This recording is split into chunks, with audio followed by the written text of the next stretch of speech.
Good morning students. आज अपन अध्ययन करेंगे अर्थ के आधार पर वाक्य के भेद। अर्थ के आधार पर वाक्य कितने प्रकार के होते हैं?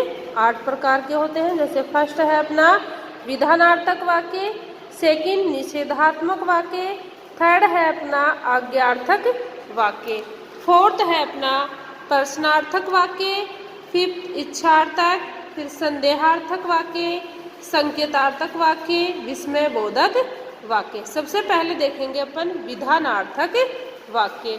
जिस वाक्य में किसी बात का होना पाया जाता है उसे अपन क्या कहते हैं? विधानार्थक वाक्य कहते हैं। जैसे श्यामा खेलती है, क्या बताया जा रहा है यहाँ पर? किसी बात का होना पाया जाता है, अर्थात जैसे श्यामा क्या कर रही है? खेलने का कार्य कर रही है। इसलिए यहाँ पर कौन सा वाक्य है अपना? विधानार्थक वाक्य। सेकंड है अपना निषेधात्मक वाक्य। जिस वाक्य में किसी बात के न होने या किसी विषय के अभाव का बोध होता है उसे अपन क्या कहते हैं?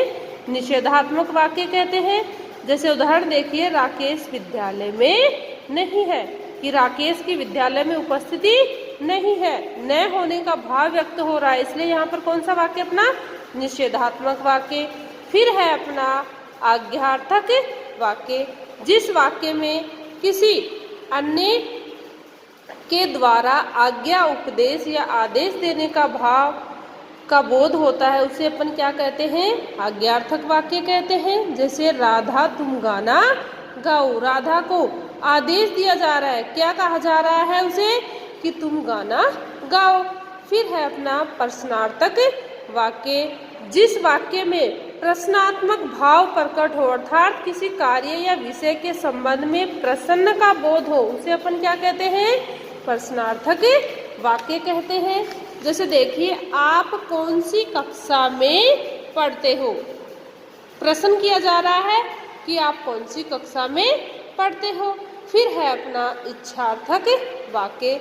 जिस वाक्य में इच्छा या आशीर्वाद के भाव का बोध होता है उसे अपन क्या कहते हैं? इच्छार्थक वाक्य कहते हैं। जैसे भगवान की कृपा से तुम्हारा कल्याण हो, इच्छा जताई जा रही है कि भगवान की कृपा से तुम्हारा कल्याण हो।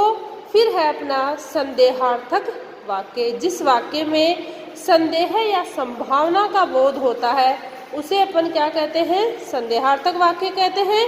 जैसे उन दोनों में से जाने कौन जीतेगा, संदेह जताया जा रहा है कि उन दोनों में से पता नहीं कौन जीतेगा। फिर है अपना संकेतार्थक वाक्य। जिस वाक्य में संकेत या शर्त का बोध होता है उसे अपन क्या कहते हैं? संकेतार्थक वाक्य कहते हैं। जैसे उदाहरण देखिए, सबके हित की सोचोगे तो तुम्हारा भी हित होगा। संकेत दिया जा रहा है कि यदि आप सबके हित की सोचोगे तो आपका भी हित होगा। लास्ट है अपना विस्मय बोधक वाक्य। जिस वाक्य में विस्मय या आश्चर्य का भाव प्रकट हो उसे अपन क्या कहते हैं?